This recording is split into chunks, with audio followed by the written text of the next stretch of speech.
Hai, Assalamualaikum dan salam sejahtera. Selamat datang dan selamat kembali ke channel Cikgu Hasif Viking. Pada video kali ini, Cikgu akan berkongsi lagi dengan mata pelajaran Sains tingkatan 3 KSSM bab 8 keradioaktifan standard kandungan 8.3 sinaran mengayon dan sinaran tidak mengayon. Standard pembelajaran 8.3.1 memerihalkan sinaran mengayon dan sinaran tidak mengayon. 8.3.2 membezakan tiga jenis sinaran mengayon dalam reputan radioaktif. 8.3.3 menjelaskan dengan contoh sumber sinaran mengayon dalam alam sekitar, iaitu sumber semula jadi dan sumber buatan manusia. Waktu di tingkatan 2 iaitu sinaran daripada matahari. Pemindahan tenaga daripada matahari ke bumi adalah melalui sinaran. So, sinaran adalah proses pemindahan tenaga kepada medium atau ruang dalam bentuk gelombang atau zarah. Bentuk gelombang ialah gelombang elektromagnet dan zarah ialah zarah bercas dan zarah tidak bercas. Seterusnya, apakah sinaran mengayon dan sinaran tidak mengayon? Sinaran mengayon adalah sinaran yang boleh menyebabkan elektron dibebaskan daripada atom atau molekul yang disinarinya, kerana sinaran mengayon mengandungi kandungan tenaga yang sangat tinggi. Apabila suatu sinaran seperti sinaran radioaktif, contoh di sini adalah zarah alfa ini, melintasi udara dan menghasilkan ion positif dan ion negatif, iaitu ion positif dan ion negatif.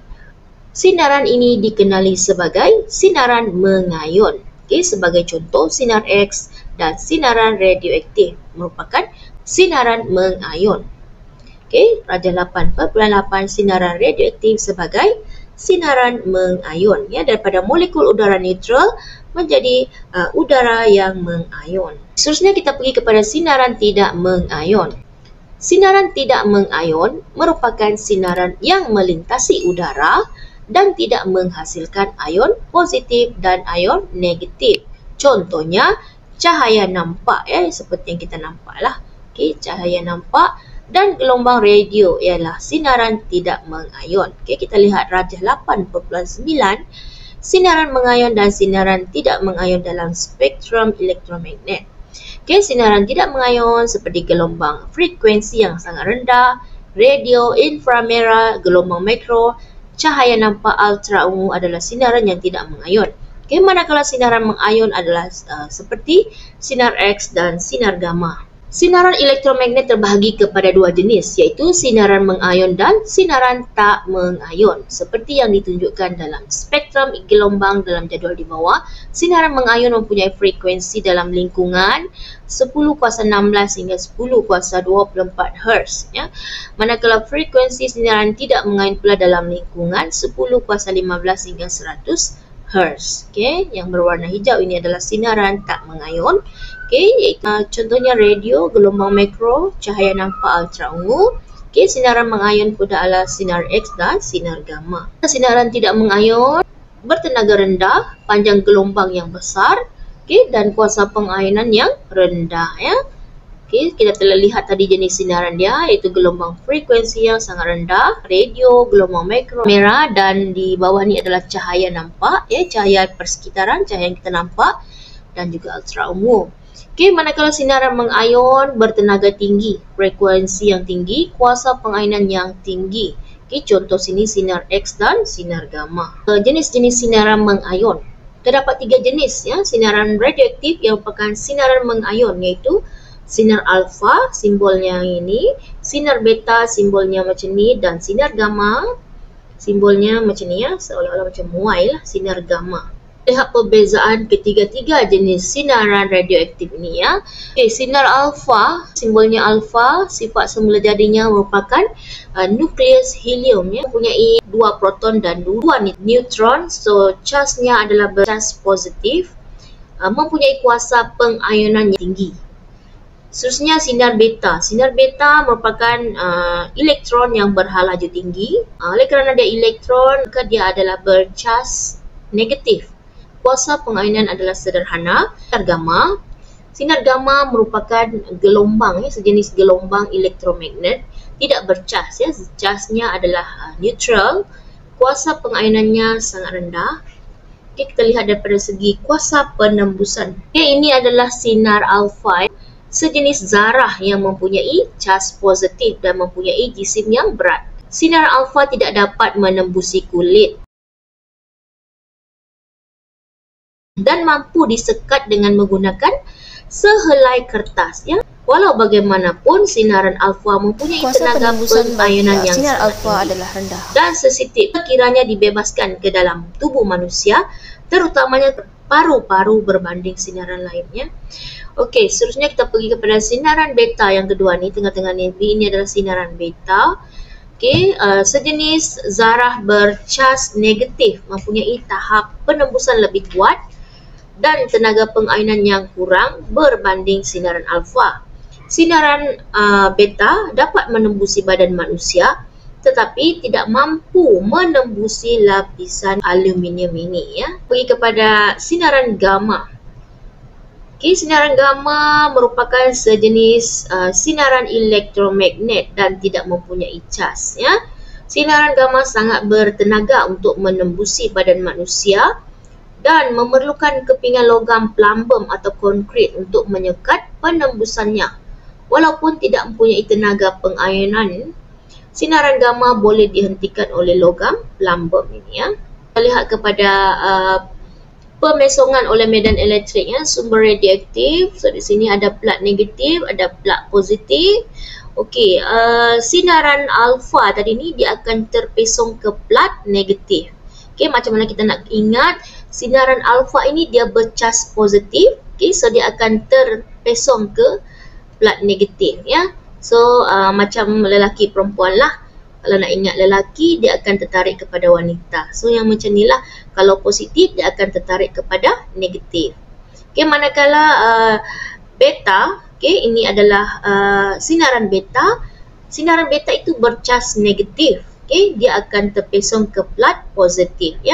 Okey, dia akan tertarik ke plat positif. Manakala sinaran gamma ini dia tidak bercas.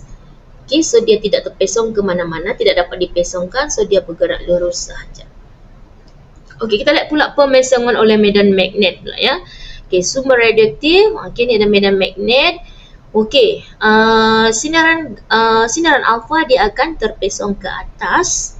Okey, sinaran beta dia akan terpesong ke bawah dan sinaran gamma tidak dapat dipesongkannya, dia bergerak lurus sahaja. Kita lihat sumber sinaran mengayun dalam alam sekitar. Dalam alam sekitar, sumber sinaran mengayun dikelaskan kepada sumber mengayun semula jadi dan sumber sinaran mengayun buatan manusia.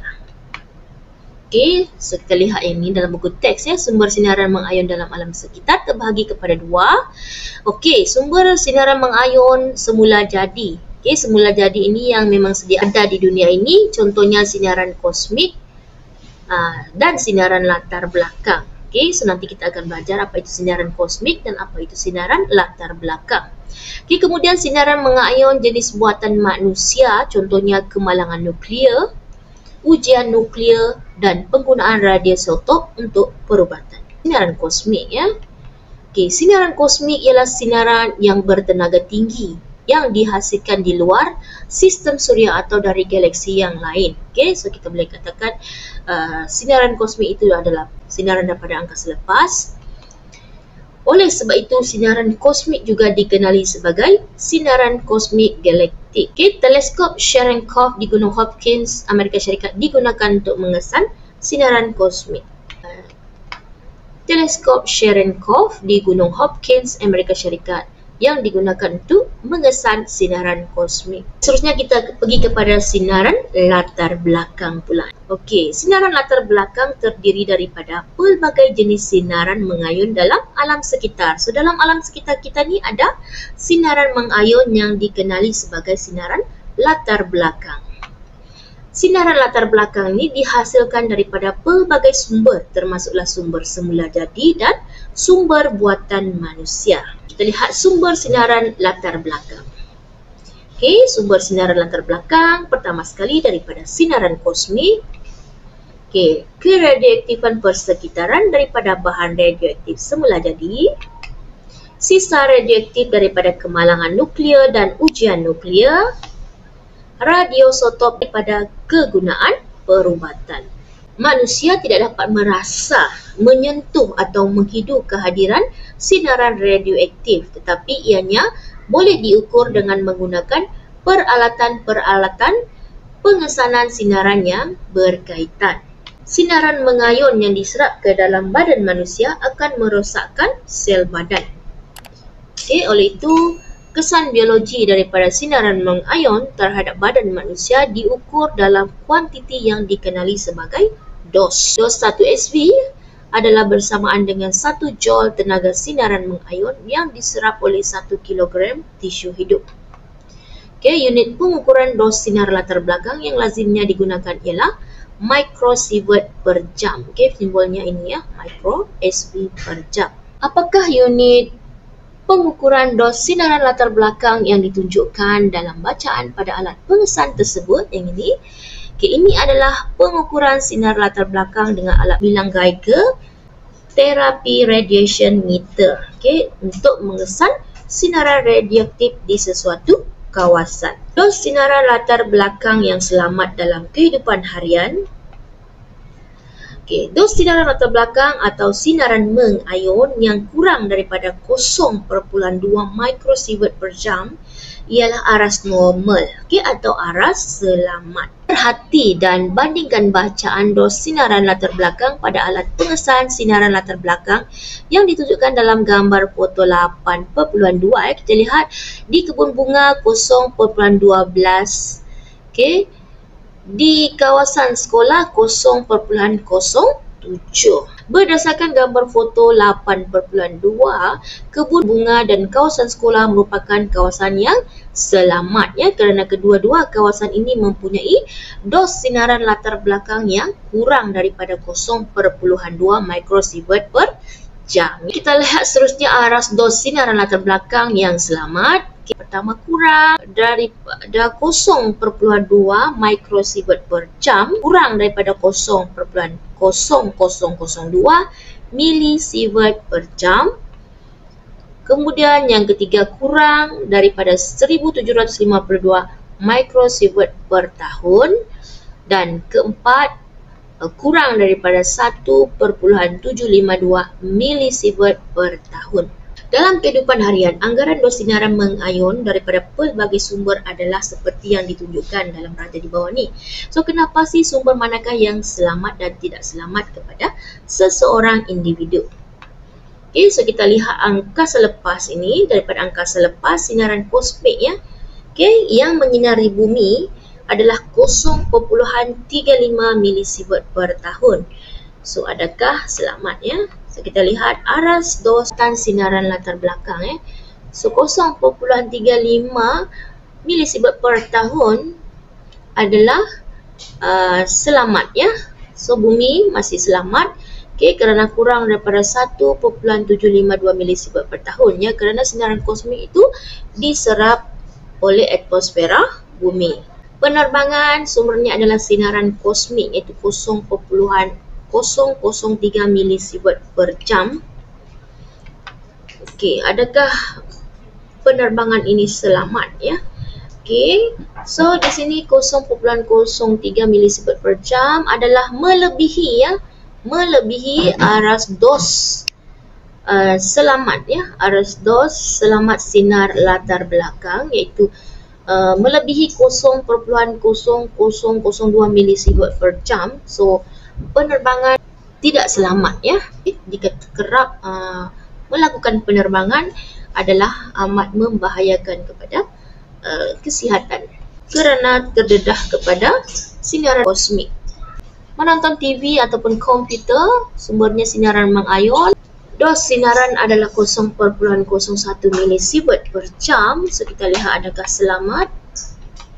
0.01 milisievert per jam adalah melebihi aras dos selamat sinar latar belakang iaitu melebihi 0.0002 milisievert per jam. So menonton TV ataupun komputer ini adalah tidak selamat ya. Mengambil gambar foto sinar X, dos sinaran adalah 5,5 milisievert per ujian perubatan. Sangat tinggi. Melebihi 0,0002 milisievert per jam. So amat berbahaya. Kurang-kurangnya untuk mengambil gambar foto sinar X adalah disarankan 6 bulan sekali. Seterusnya, merokok. Merokok sinaran radioaktif. Dos sinaran adalah 55 milisievert. So melebihi aras dos selamat sinar latar belakang iaitu melebihi 0,0002 milisievert. So berhentilah merokok kerana perokok boleh membahayakan kesihatan Pembunuh berbahaya namun digemari banyak orang, inilah merokok seterusnya, bangunannya sinaran radioaktif 1,5 milisievert per tahun. Aras selamatnya, kita boleh lagi menduduki bangunannya kerana kurang daripada 1,752 milisievert per tahun. Makanan, sumbernya adalah sinaran radioaktif. Dos sinaran adalah 0,1 hingga 0,5 milisievert per tahun. Aras selamatnya masih lagi dalam keadaan aras selamat dos sinaran latar belakang. Alam sekitar alam sekitar kita ni iaitu sumbernya adalah sinaran latar belakang. Dos sinaran adalah 0,4 hingga 1 milisievert per tahun. So kurang daripada aras selamat 1,752 milisievert per tahun. Aras selamat. Altitude tinggi kawasan tinggi, sumbernya adalah sinaran kosmik. Dos sinaran adalah 0,3 hingga 0,5 milisievert per tahun So masih lagi dalam tahap selamat kerana kurang daripada 1,752 milisievert per tahun kita lihat seterusnya, risiko terdedah kepada sinaran mengayon semula jadi. Risiko kesihatan terhadap tahap penyerapan sinaran mengayon oleh badan manusia dipengaruhi oleh dos sinaran mengayon yang diterima. Antara tindakan yang perlu diambil supaya dos sinaran mengayon yang diterima tidak melebihi tahap selamat badan manusia, gunakan alat perlindungannya sesuai seperti kacamata yang dipasang dengan filem anti ultra ungu, payung anti ultra ungu dan sebagainya. Semasa mengambil gambar foto, pengambilan gambar foto sinar X dibuat mengikut preskripsi doktor. Dan menonton televisyen. Semasa menonton televisyen, pastikan jarak pemisahan antara televisyen dengan penonton sekurang-kurangnya 2 meter. Kemudian makanan yang dicemari oleh bahan radioaktif. Jangan memakan makanan yang dihasilkan dari kawasan yang dicemari oleh bahan radioaktif seperti ikan dari laut yang dicemari oleh bahan radioaktif. Sinaran kosmik. Waktu bekerja seorang juruterbang dihadkan untuk tempoh tertentu kerana juruterbang terdedah kepada sinaran kosmik. Info sains di sini, Mary dan Irene Curie merupakan pasangan ibu dan anak perempuan yang tunggal. Menerima 3 hadiah Nobel. Mary Curie menerima 2 hadiah Nobel iaitu hadiah Nobel dalam fizik pada tahun 1903 dan hadiah Nobel dalam kimia pada tahun 1911. Irene Curie, anak perempuan Mary Curie, telah menerima hadiah Nobel dalam kimia pada tahun 1935. Tanpa menyedari risiko terdedah kepada sinaran mengayon, mereka mati kerana mengidap penyakit kanser yang disebabkan oleh pendedahan kepada sinaran gamma yang berlebihan dalam kajian mereka. Oleh itu, saintis pada masa sekarang telah menggunakan alat-alat perlindungannya semasa menjalankan kajian. Contoh tahap penyerapan sinaran mengayon melebihi tahap selamat dan tindakan yang perlu diambil. Oleh sebab kebanyakan sinaran kosmik diserap oleh atmosfera, dos sinaran kosmik di permukaan bumi lazimnya bernilai kurang daripada 0,2 mikrosievert per jam, iaitu pada aras normal atau aras selamat. Sebaliknya, semakin tinggi dari permukaan bumi, semakin kuat sinaran kosmik yang diterima. Ahli kru udara seperti juruterbang, pramugara dan pramugari lazimnya menerima dos sinaran kosmik yang melebihi tahap selamat. Mereka terdedah kepada sinaran kosmik yang kuat di dalam kapal terbang yang terbang pada altitud yang tinggi. Oleh sebab itu, waktu kerja mereka di udara dihadkan untuk tempoh tertentu. Okey, seterusnya kita pergi kepada praktis formatif 8.3 di buku teks. Okey, muka surat 246, soalan nombor 1. A. Apakah sinaran mengayon? Berikan satu contoh sinaran mengayon. Okey, jawapannya, sinaran mengayon ialah sinaran yang menghasilkan ion positif dan ion negatif semasa melintasi udara. Contoh sinaran mengayon ialah sinar alfa, sinar beta, sinar gamma dan sinar X. Okey, so pilih mana-mana satu. Soalan B, apakah sinaran tidak mengayon? Berikan satu contoh sinaran yang tidak mengayon. Jawapannya, sinaran tidak mengayon ialah sinaran yang tidak menghasilkan ion semasa melintasi udara. Contoh sinaran tidak mengayon ialah cahaya nampak ya, cahaya yang kita nampak ya sekarang ni. Okey, cahaya yang nampak ya. Okey, inframerah, gelombang radio. So pilih mana-mana satu. Seterusnya, soalan nombor 2. Gariskan jawapan yang betul tentang perbezaan antara sinar alfa, sinar beta dan sinar gamma. A. Kuasa pengayonan sinar beta. Okey. Lebih atau kurang daripada kuasa pengayonan sinar alfa, tetapi lebih atau kurang daripada kuasa pengayonan sinar gamma. So jawapannya, kuasa pengayonan sinar beta adalah kurang ya daripada kuasa pengayonan sinar alfa, tetapi lebih daripada kuasa pengayonan sinar gamma. Soalan B, kuasa penembusan sinar beta lebih atau kurang daripada kuasa penembusan sinar alfa, tetapi lebih atau kurang daripada kuasa penembusan sinar gamma. So, kuasa penembusan sinar beta lebih daripada kuasa penembusan sinar alfa ya, ingat ya. Sinar alfa hanya dapat dihalang oleh sekeping kertas. Okey, manakala sinar beta boleh menembusi sekeping kertas. Okay, tetapi kurang daripada kuasa penembusan sinar gamma ya, kerana sinar gamma mempunyai kuasa penembusan yang sangat tinggi berbanding sinar alfa dan sinar beta. Seterusnya kita pergi kepada soalan nombor 3A. Nyatakan dua sumber semula jadi yang menghasilkan sinaran mengayon. Okay, jawapannya adalah sinaran kosmik, sinaran daripada angkasa lepas, dan sinar latar belakang iaitu sinaran dalam alam sekitar. Okay, soalan B, nyatakan 3 sumber buatan manusia yang menghasilkan sinaran mengayon. Okay, jawapannya adalah kemalangan nuklear, ujian nuklear, penggunaan radioisotop dalam perubatan. Nombor 4, nyatakan unit pengukuran dos sinaran latar belakang. Jawapannya adalah microsievert per jam ya, simbolnya ini micro SB per jam. Soalan B, apakah 1 sievert SB? 1 sievert ialah 1 joule tenaga sinaran radioaktif yang diserap oleh 1 kilogram tisu hidup. Soalan C, berapakah dos sinaran latar belakang pada aras normal atau aras selamat?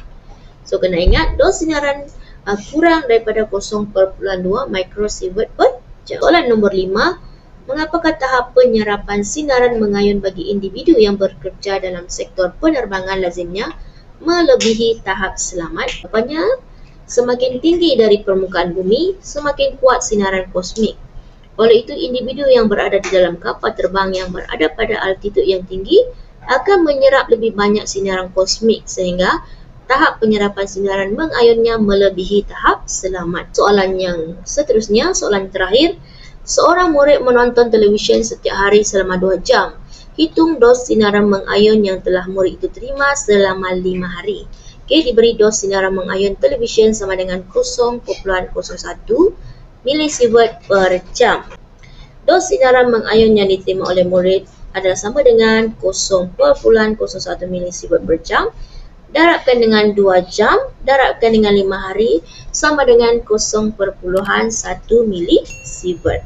Setakat ini saja buat kali ini. Jumpa lagi di video seterusnya. Jangan lupa like, share dan subscribe. Assalamualaikum.